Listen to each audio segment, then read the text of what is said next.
चंद्रमा से जब दूसरे भाव में शनि देव आ जाते हैं तो चांदी का पाया आता है। और चांदी का पाया, चार पाया जो भी होते हैं, सोना का, चांदी का, तांबा का और लोहा का, उसमें सबसे अच्छा फल चांदी के पाया का होता है। तो कुंभ राशि वालों के लिए मार्च 2025 से लगने वाला है शनि देव का चांदी का पाया। कैसे लगेगा? क्योंकि शनि देव आपके दूसरे भाव में विराजमान होंगे और शनि देव की जो 7.5 का जो तीसरा चरण है वो आपके ऊपर आने वाला है।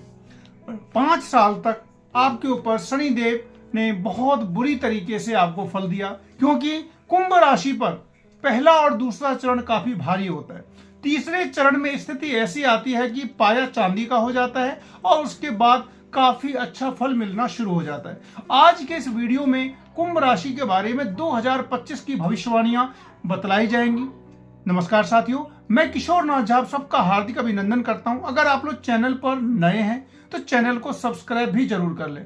अब बात करते हैं 2025 में गोचरीय स्थिति क्या रहेगी और कुंभ राशि वालों को इससे क्या क्या लाभ मिलने वाला है, किन चीजों से सावधानी रखनी आवश्यक है। सबसे पहले बात करें शनिदेव की। शनिदेव आपके आ जाएंगे सेकंड हाउस में, यानी कि चंद्रमा से द्वितीय भाव में चांदी का पाया लगेगा। और कुंभ राशि वालों के लिए 7.5 का जो अंतिम चरण होता है वो बहुत ही ज्यादा शुभ फलदायी होता है। ये मैं नहीं कह रहा, ये महर्षि पराशर कह रहे हैं। तो कुंभ राशि वालों का जब 7.5 का अंतिम चरण आता है, यानी कि 5 साल तो आप बिता चुके हैं, आने वाले जो 2.5 साल रहेंगे उसमें शनिदेव बहुत ही अच्छा फल देने वाले हैं। कैसे अच्छा फल देने वाले हैं, सारी बातें डिटेल से करेंगे। अभी वर्तमान में अगर हम देखें तो शनिदेव अभी आपके चंद्रमा के साथ लग्न में है, 11 नंबर की राशि में है, यानी कि कुंभ राशि में है। और उनकी तीसरी, 7वीं और 10वीं दृष्टि होती है। तीसरी दृष्टि जो पड़ रही है तीसरे भाव पे पड़ रही है। और शनिदेव जहां दृष्टि देते हैं वहां अगर शत्रु की राशि हो तो बहुत ही ज्यादा बुरा प्रभाव मिलता है। सीधी सी बात है, शनिदेव की जहां पर दृष्टि है वहां तो खराब होता ही है, साथ ही साथ अगर वो शत्रु घर की दृष्टि है तो ज्यादा खराबी आती है। अब तीसरे भाव में मंगल की राशि है, यानी कि 1 नंबर लिखा हुआ है। 1 नंबर का मतलब स्वामी मंगल, और शनि और मंगल की शत्रुता आपको पता ही है। तो शनि की तीसरी दृष्टि तीसरे भाव पर में मंगल की राशि में पड़ने से तीसरे भाव से संबंधित सभी प्रतिकूल परिणाम आपको मिले हैं। पराक्रम की कमी हो जाना, सहोदर भाई बहन के साथ रिश्ता गड़बड़ा जाना, इसके बाद नौकरी व्यवसाय में भी बहुत सारी समस्या होना। 7वीं दृष्टि सूर्य देव है वहां पर, यानी कि 7वें घर का मालिक सूर्य और शनि की भी शत्रुता है। तो 7वां भाव यानी कि बिजनेस का भाव, आपके दाम्पत्य का भाव, 7वां भाव सूर्य जो है आपके पिता के भी कारक है। इन सारी चीजों में प्रतिकूलता आई होगी। उसके बाद शनि का जो 10वां जो दृष्टि है 10वीं, वहां पे 8 नंबर है, यानी कि उसके स्वामी भी मंगल है। इसका मतलब ये कि शनि देव की तीसरी, 7वीं और 10वीं दृष्टि सूर्य और मंगल की राशि पे पड़ी, जिसकी वजह से 7.5 के प्रथम चरण में ठीक रहा, द्वितीय चरण बहुत ही ज्यादा खराब स्थिति हुई। तो दूसरे चरण में आपके साथ शनिदेव ने काफी सारा आपको दंड भी दिया है, किसी न किसी प्रकार से आपको परेशान किया है, शारीरिक, आर्थिक और मानसिक तीनों प्रकार से। उसका जो मेन कारण था वो ये कि तीसरी, 7वीं और 10वीं दृष्टि जो शत्रु राशि पे पड़ी, और ये सारी चीजें आपके आजीविका से संबंधित थी, आपके व्यवसाय से संबंधित थी, आपके पराक्रम से, आपके सेल्फ कॉन्फिडेंस से संबंधित थी। वो सारी चीजें आपकी डावाडोल रही।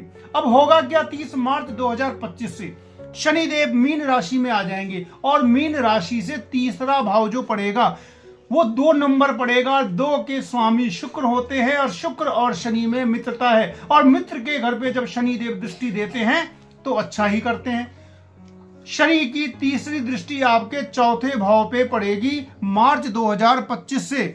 इससे होगा क्या?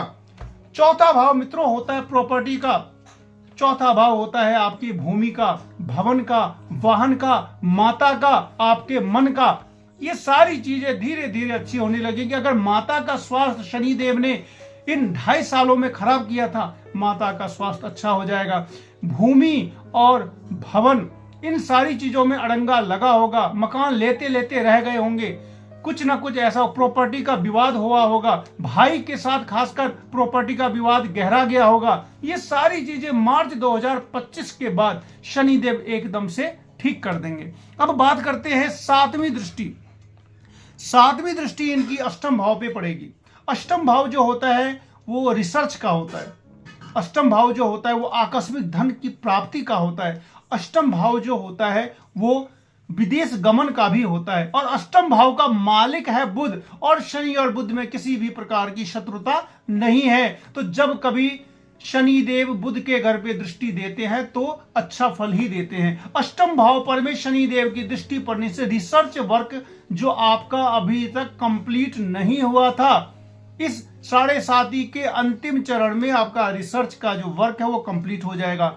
अष्टम भाव आपके आध्यात्म का भी होता है और आपकी आध्यात्मिक रुचि बढ़ेगी। निश्चित रूप से आध्यात्मिक रुचि बढ़ने से क्या होता है, जीवन में आनंद की भी प्राप्ति आती है।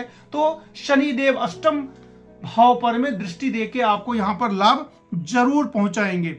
इसके अलावा शनि की 10वीं दृष्टि जो होती है वो अब तक पड़ रही थी आपके 10म भाव रोजगार के भाव पर, और रोजगार भाव का मालिक कौन था, मंगल। लेकिन अब 10वीं दृष्टि जो पड़ेगी वो बृहस्पति की राशि यानी कि एकादश भाव पे पड़ेगी। यहां भी शनि और बृहस्पति में कोई शत्रुता नहीं है। तो एकादश भाव पर में जब शनि की 10वीं दृष्टि पड़ेगी तो यहां पर आय के साधन बढ़ेंगे। आय के साधन बढ़ेंगे, एक से अधिक आय के साधन बढ़ेंगे। अब हम बात करते हैं कि शनिदेव, मैंने पहले भी कहा कि महर्षि पराशर ने ही कहा है कि कुंभ राशि वालों का जो 7.5 का जो तृतीय चरण होता है वो सुखदायी होता है। तो हर हाल में आपको ऐसी स्थिति बन भी गई है कि आपको सुख के साधन मिलेंगे, और जो भी कष्ट आपको शनिदेव ने इतना दिन से दिया था वो सभी कष्टों के बदले में आपको सुख की प्राप्ति होगी। एक चीज और होने जा रहा है 2025 में, वो है बृहस्पति का गोचर। बृहस्पति एक राशि में लगभग 13 महीना रहते हैं, और 13 महीने तक वो एक राशि में रह करके दीर्घगामी जो फल होता है वो देते हैं। अभी बात करेंगे गुरुदेव की। तो गुरु आपके मई में लगभग 11 से 14 मई के बीच में अलग अलग डेट आ रही है। तो 11 मई के बाद गुरु का गोचर आपके चौथे भाव से पंचम भाव में चला जाएगा। और पंचम भाव का जो गोचर बृहस्पति का होता है वो मैंने इससे पहले भी कई बार वीडियो में बतलाया कि गुरु का गोचर 5, 7, 9, 2, 11 ये जो भाव होते हैं, पंचम में, सप्तम में, नवम में, दूसरे में और 11वें में, बहुत ही ज्यादा शुभ फल देने वाला होता है। तो पंचम भाव में जब गुरु आ जाएंगे तो आपको क्या क्या फायदा मिलेगा।